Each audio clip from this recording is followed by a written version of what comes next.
Cuando nosotros cometemos errores o hacemos cosas que nos avergüenzan y estamos tratando de explicarle a otra persona el por qué hemos llegado a este error, generalmente utilizamos una frase peculiar. Esta frase dice: una cosa llevó a la otra. Justamente cuando estamos a punto de llegar al momento donde cometimos el error o la falta, decimos: es que una cosa llevó a la otra y cometí el error. Esto está simbrado en nuestro corazón, en nuestra mente, en nuestra cultura, porque nosotros creemos en que ciertas condiciones pueden generar comportamientos en nosotros. Y esto debe de ser algo que debe llamar nuestra atención, porque entonces nos quita la responsabilidad. Ya no son fallas de carácter, ya no son fallas de noción, ya no son fallas de discernir el bien y el mal. Simplemente es la suma de condiciones. Esta manera de pensar comenzó, como lo hemos estado hablando, cuando los filósofos quitaron a Dios del centro de nuestra cosmovisión y empezaron a poner cosas que ellos podían entender. Y debemos entender que todas las deidades que ellos conocían eran deidades caprichosas, muy parecidas a ellos mismos. Ellos no conocían al Dios verdadero. Entonces no habían ningunas intenciones. Las cosas no tenían un propósito. Simple y sencillamente se juntaban las condiciones para generar ciertos efectos. Esto también fue llevado a la teoría de evolución o diferentes teorías del origen del universo, pero también han sido llevadas a nuestro comportamiento, a la psicología y a la sociología.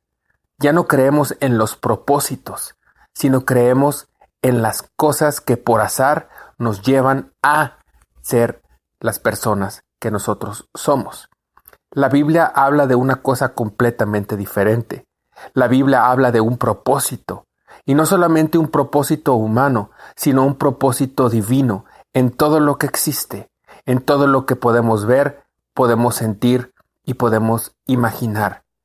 Y esto nos habla que nosotros también, al ser hechos a la imagen de Dios, también tenemos propósitos. Pero si la Biblia es verdad, estos propósitos han sido manchados por nuestra elección de la oscuridad por encima de la luz. Vamos a continuar nuestro estudio en el libro de Proverbios. Nos quedamos en el versículo 20 del capítulo 1. Es interesante cómo hemos avanzado poco a poco, pero hemos cubierto cada versículo. Y vamos a continuar. Me permito seguir leyendo y te invito a que abras tu Biblia en Proverbios capítulo 1, versículo 20. La sabiduría clama en las calles, alza su voz en las plazas, clama en los principales lugares de reunión. En las entradas de las puertas de la ciudad dice sus razones. ¿Hasta cuándo, oh simples, amaréis las riquezas? Y los burladores desearán el burlar. Los insensatos aborrecerán la ciencia. Volveos a mi reprensión, he aquí yo derramaré mi espíritu sobre vosotros y os haré saber mis palabras. Continuamos nuestro estudio y es una parte tan hermosa poder seguir leyendo lo que Dios nos habla acerca de la sabiduría. Hemos visto y hemos caminado desde el punto de que todo comienza con Dios. Hemos caminado también en nuestra posición de hijos de escuchar lo que Dios tiene que decir. También la sabiduría a través de lo que Salomón escribió nos habla de una condición del corazón humano que se aleja de Dios y pone cosas en el centro de su vida que no son Dios y genera cosas como la codicia. El ser humano es una fábrica de ídolos. Nuestro corazón es una fábrica de ídolos. Entonces, nuestras afecciones, lo que nosotros amamos, van a determinar hacia dónde va nuestra vida. Y si es en pos de la codicia, entonces deberíamos de tener cuidado porque nos quedamos en que ella le quita la vida a sus poseedores. Comenzamos entonces que la sabiduría toma forma de una personalidad, porque esta personalidad, como dice en el versículo 20 que acabamos de leer, está haciendo una acción. Y lo podemos ver en diferentes verbos que están en estos versículos. La sabiduría clama en las calles, alza su voz en las plazas, clama en los principales lugares de reunión, en las entradas de las puertas de la ciudad, dice sus razones. Clama, alza su voz y dice. Y es interesante porque está hablando de una acción que está haciendo la sabiduría en diferentes lugares y está hablando de un mensaje que tiene que decirnos. Ahora, cuando nosotros estamos estudiando la palabra de Dios, tenemos que darnos cuenta y primero entender cómo fue escrita para los que leyeron originalmente las escrituras. Cuando nosotros oímos de calles, plazas, lugares de reunión, entradas de las puertas, a lo mejor no pudiéramos nosotros entenderlo de una manera un poquito diferente. En el tiempo en que este libro fue escrito, la vida en la ciudad era una vida que no era común. Pocas personas realmente vivían en la ciudad. Podían vivir alrededor de las ciudades, pero toda la labor y toda la economía era basada con lo que sucedía fuera de la ciudad.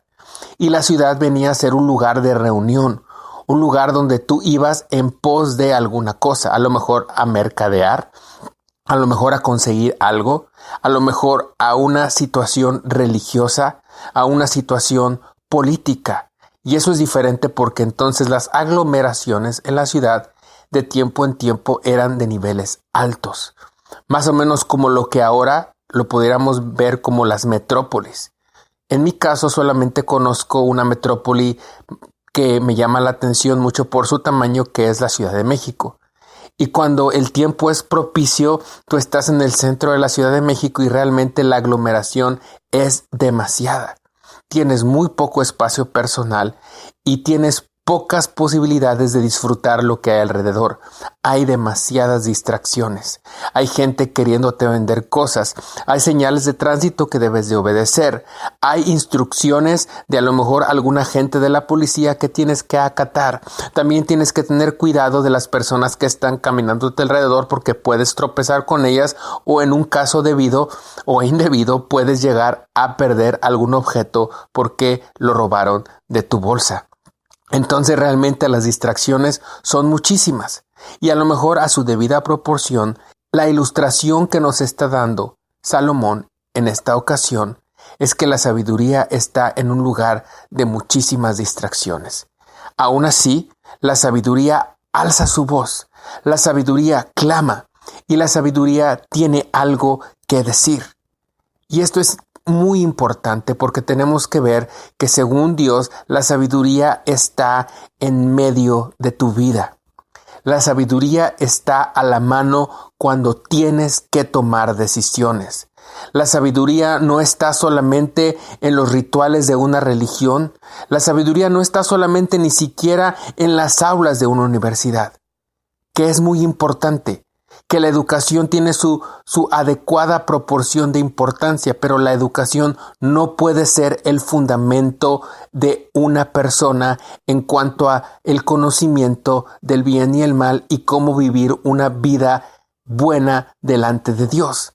Entonces la sabiduría está delante de ti, junto a ti, clamando, hablándote en medio de un momento de distracción, aglomeración.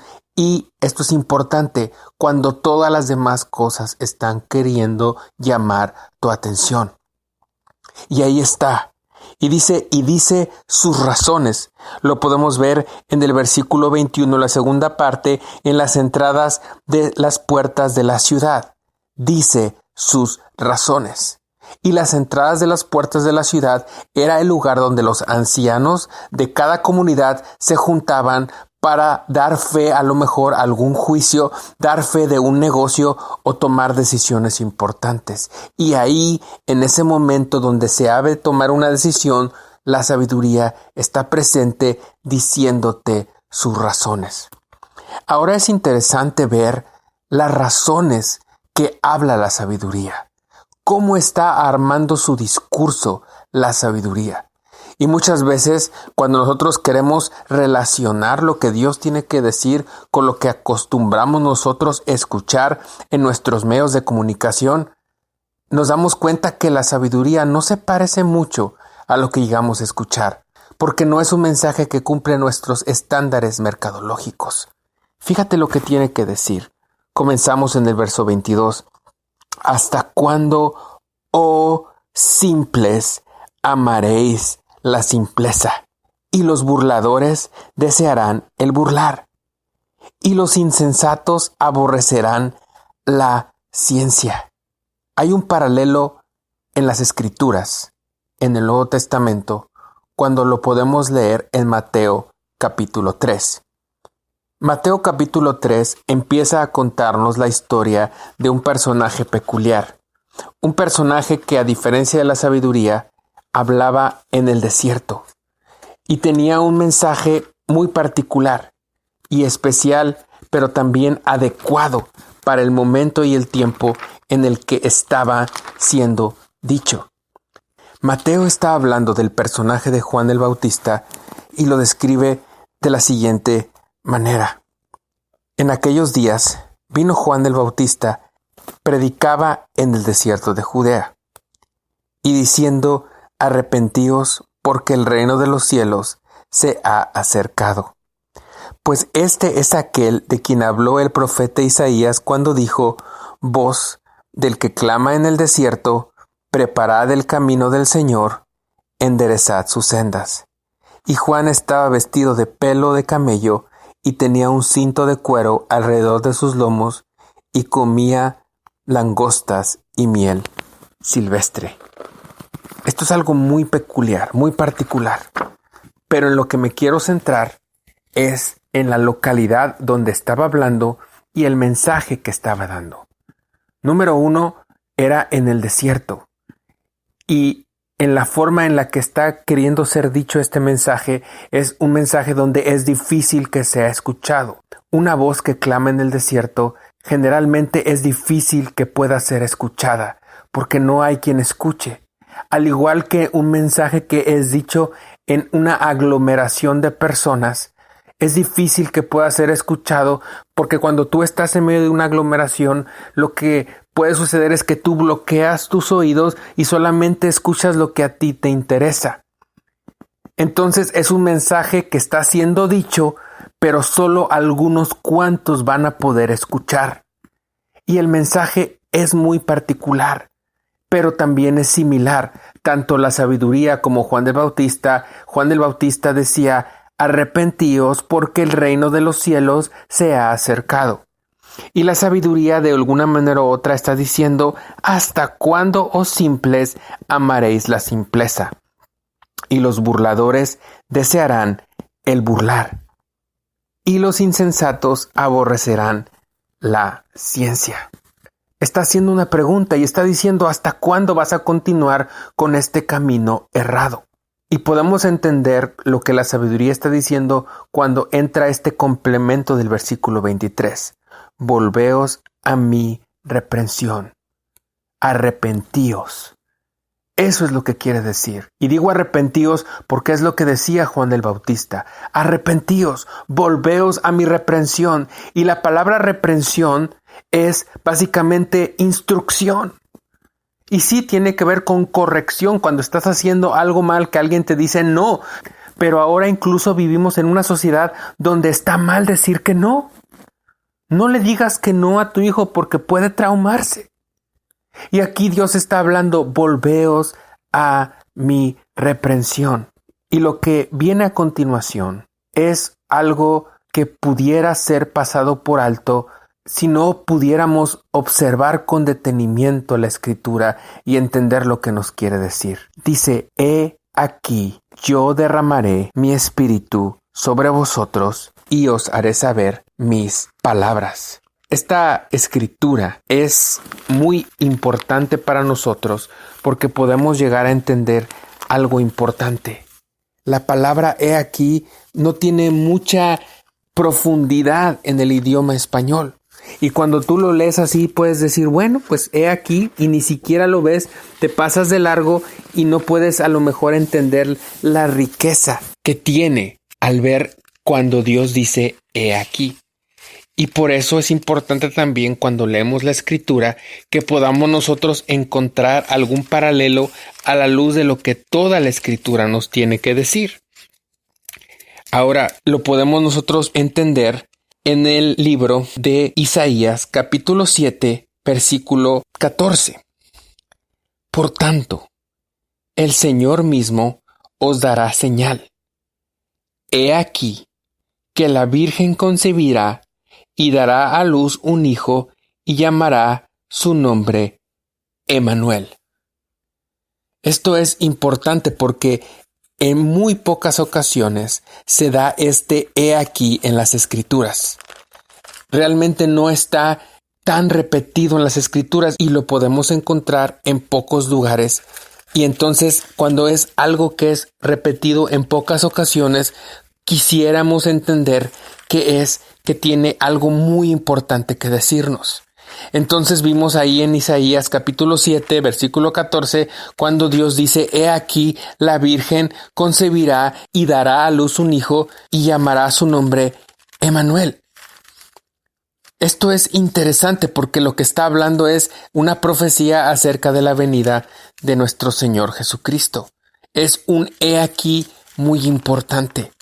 Vamos a otro he aquí en el Nuevo Testamento para que podamos entenderlo, y está en el libro de Mateo, en el capítulo 28, y lo vamos a leer en su contexto. Mateo capítulo 28, versículo 18 dice: Y Jesús se acercó y les habló diciendo: Toda potestad me es dada en el cielo y en la tierra. Por tanto, id y haced discípulos a las naciones, bautizándolos en el nombre del Padre, del Hijo y del Espíritu Santo, enseñándoles que guarden todas las cosas que os he mandado, y he aquí, yo estoy con vosotros todos los días hasta el fin del mundo. Este es otro he aquí. En el libro de Apocalipsis también está otra frase que dice he aquí, y lo podemos encontrar en el capítulo 3, versículo 20. He aquí, yo estoy a la puerta y llamo. Si alguno oye mi voz y abre la puerta, entraré a él y cenaré con él, y él conmigo. Es un he aquí muy importante.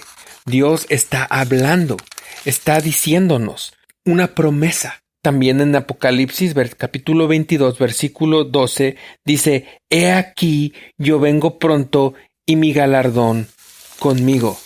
Son he aquí muy importante, y quise tomar el tiempo adecuado para poder entender porque la sabiduría nos está hablando y dice: volveos a mi reprensión.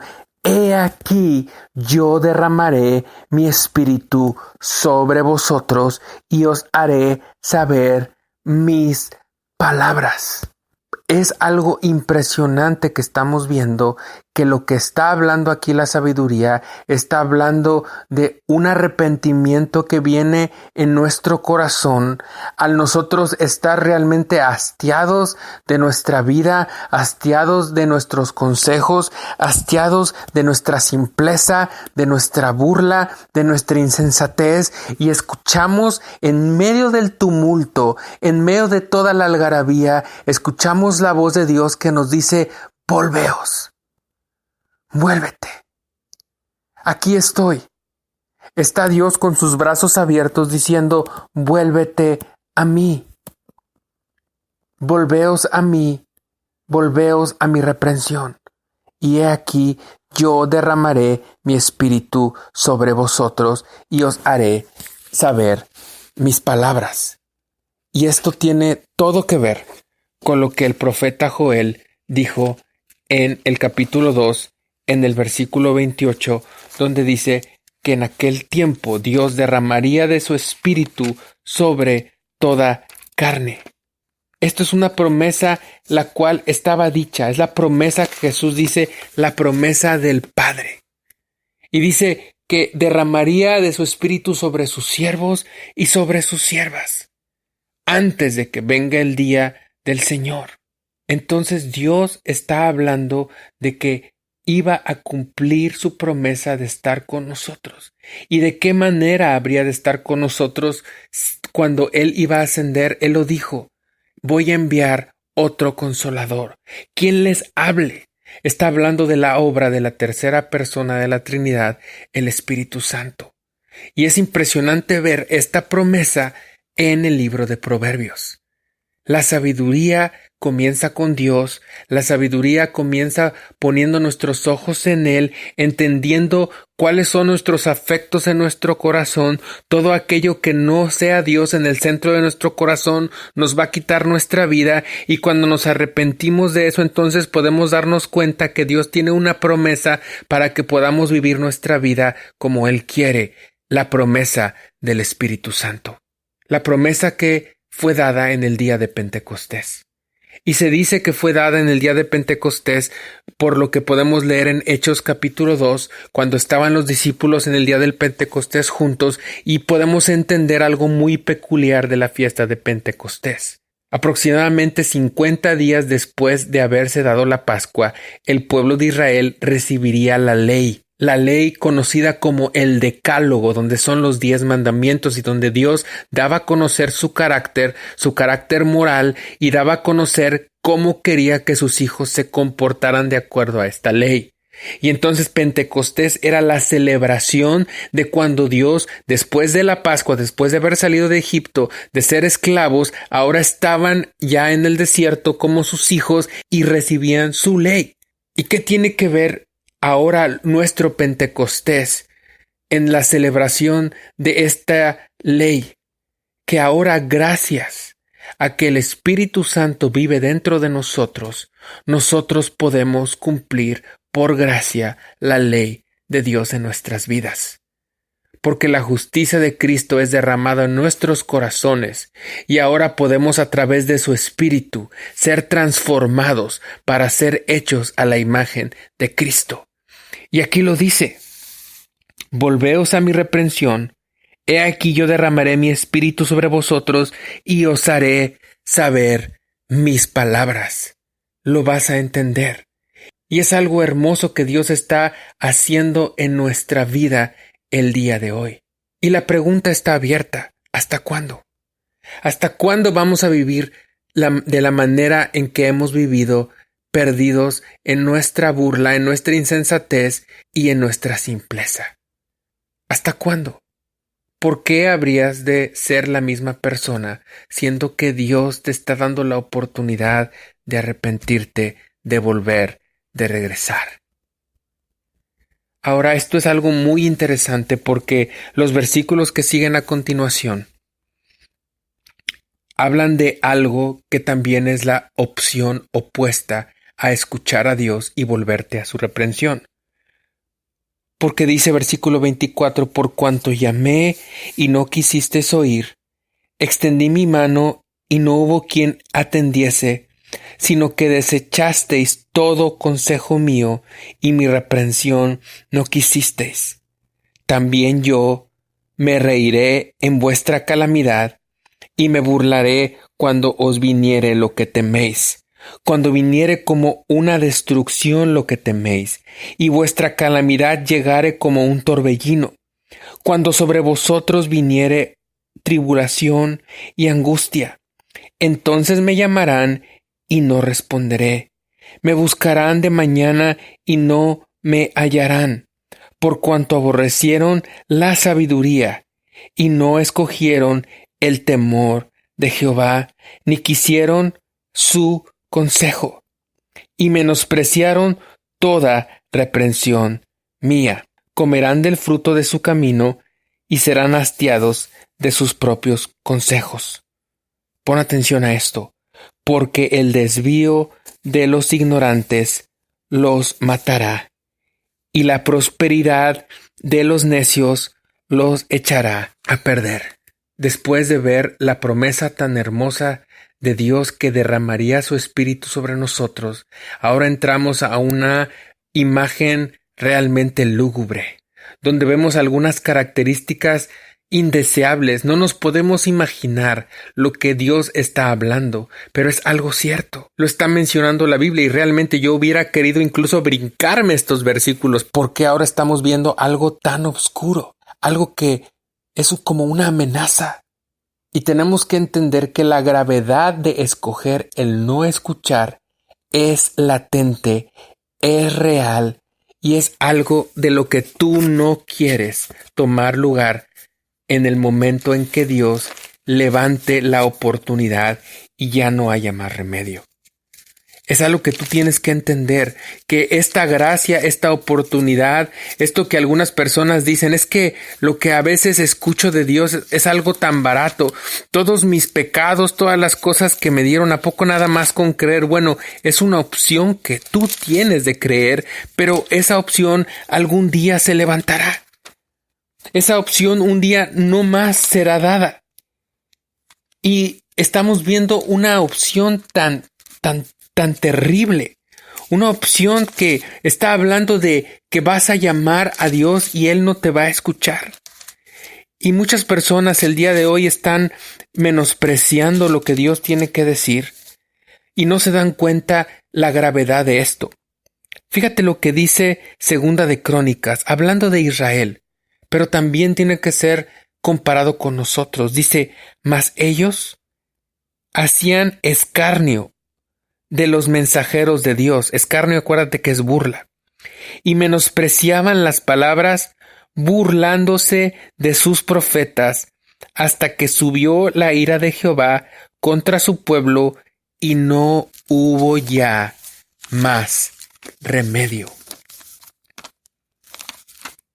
No podemos completar este mensaje sin entender que un día esa opción terminará.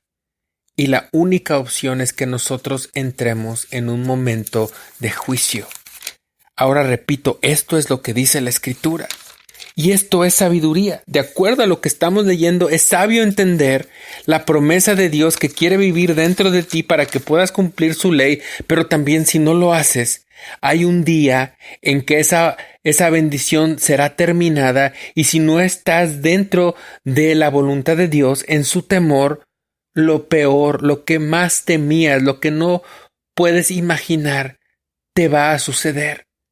Y no estoy siendo alguien amarillista, simplemente estoy anunciando la Escritura. Tenemos que entender, tenemos que ver y tenemos que tener cuidado de lo que nos están diciendo. Tenemos que abrir nuestro corazón y entender lo que Dios nos está hablando a través de esto. Vayamos a otra escritura. Y esta la podemos encontrar también en parte de la literatura sapiencial, que es el libro de Job. Es el capítulo 21 y vamos a leer el versículo 14 y 15. Está hablando de los necios.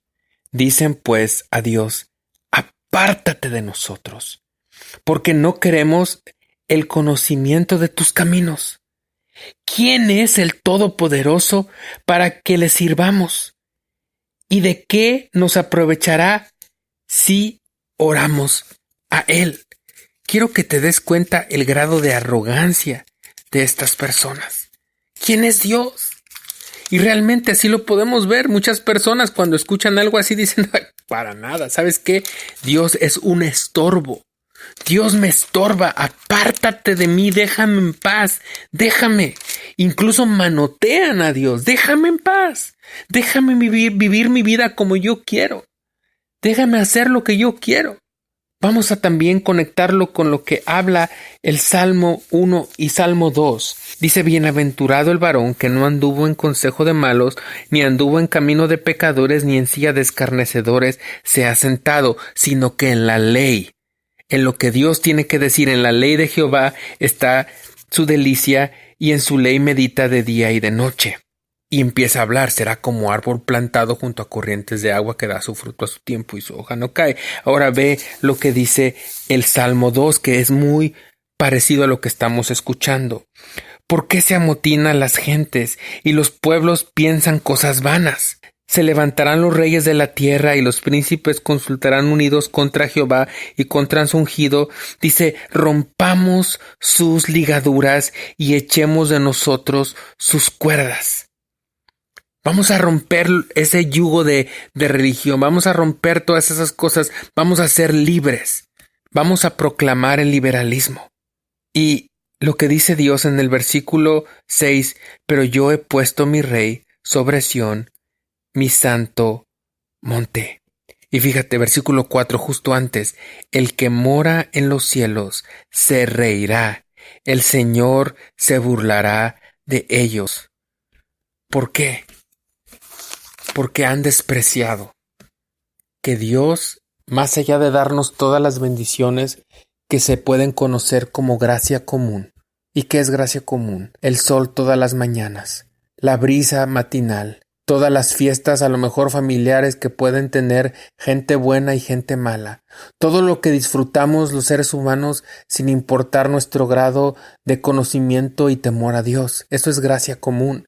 Pero un día todo eso, al ser despreciado y Dios ser burlado, y encima de que Dios nos da la gracia común, también Dios se ha provisto a Él mismo, porque Él vino a la tierra y se dio a sí mismo por nosotros, y a las personas que hemos conocido y hemos aceptado el don de Dios, ha puesto su espíritu dentro de nosotros.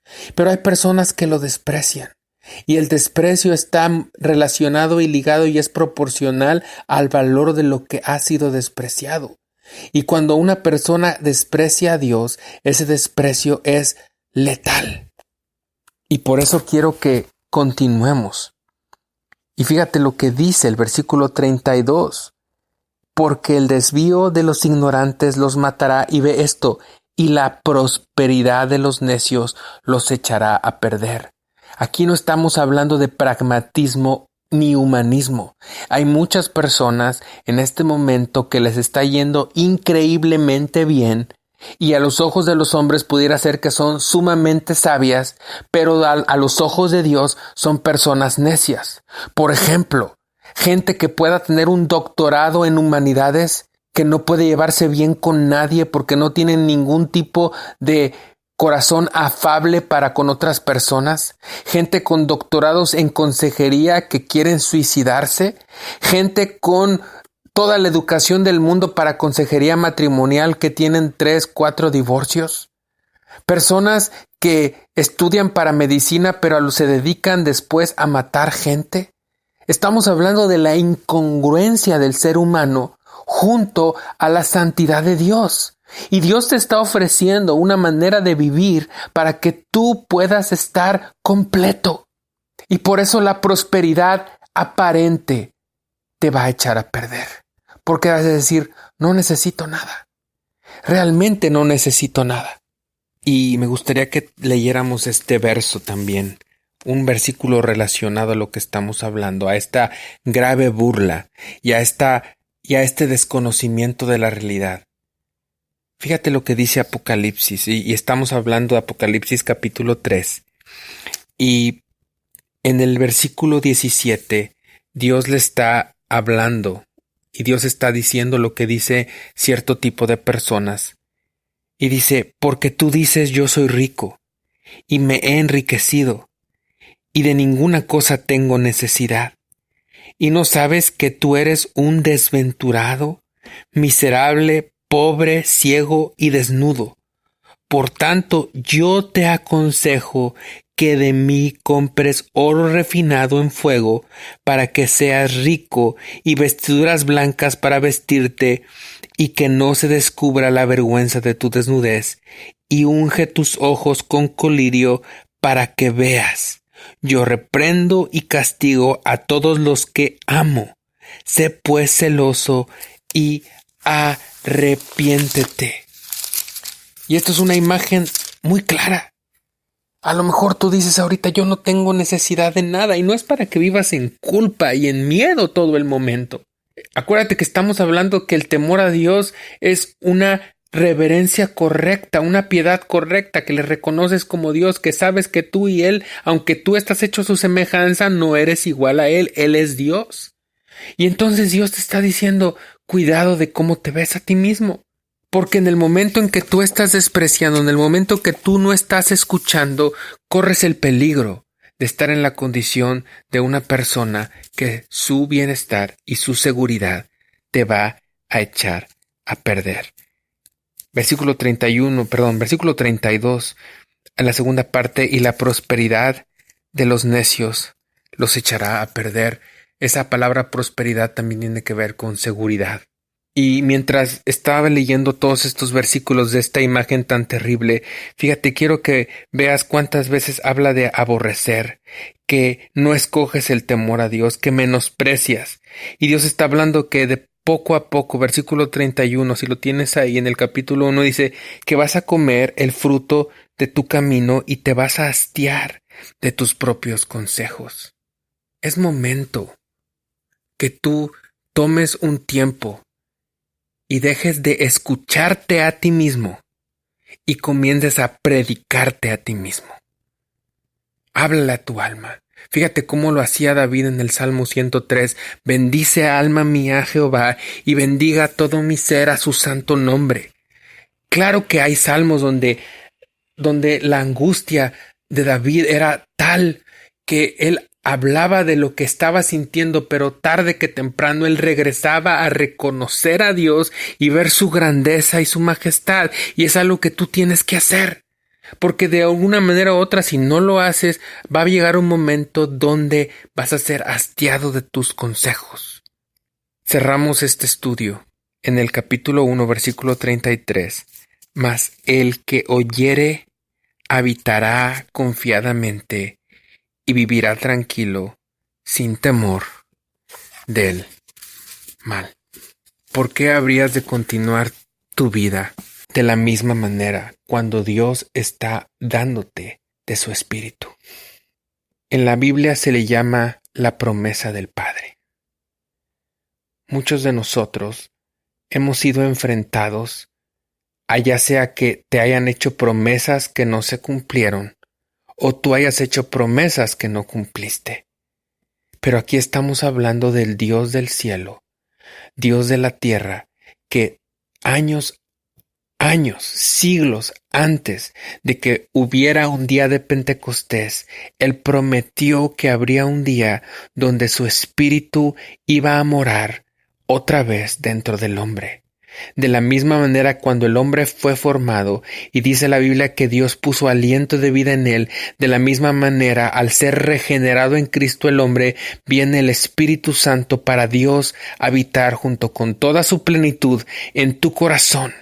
Y la celebración de Pentecostés ahora es real porque al vivir Dios dentro de ti, tienes la habilidad dentro de ti por su Espíritu de cumplir la ley de Cristo, en Cristo y para Cristo. Esta es la sabiduría. Reconocer que la fuente de todo bien viene del Señor y que aún las circunstancias de tu vida pueden ser transformadas para entonces tú seguir siendo hecho a la imagen de Cristo. Y entonces no estamos hablando de que las condiciones se juntan para darte un resultado en tu vida. No, estamos hablando de un propósito eterno en tu vida en contraposición de un propósito temporal tuyo en pos del pecado del cual tienes que arrepentirte. Le decimos que no al pensamiento filosófico del mundo armado de suposiciones y de condiciones basadas en el azar para abrazar el gran propósito de Dios en nuestra vida y en nuestro corazón por su Espíritu, por fe, por la gracia en nosotros. Padre amado, hoy aquí estamos delante de ti, recordándonos lo que una vez Jesús dijo, que si nosotros siendo malos sabemos dar buenas dádivas a nuestros hijos, ¿cuánto más tú nos darías el Espíritu cuando nosotros lo pidiéramos? Hoy te pedimos, Señor, que tú nos des la gracia de volver a tu reprensión para que derrames de tu Espíritu en nosotros y vivamos.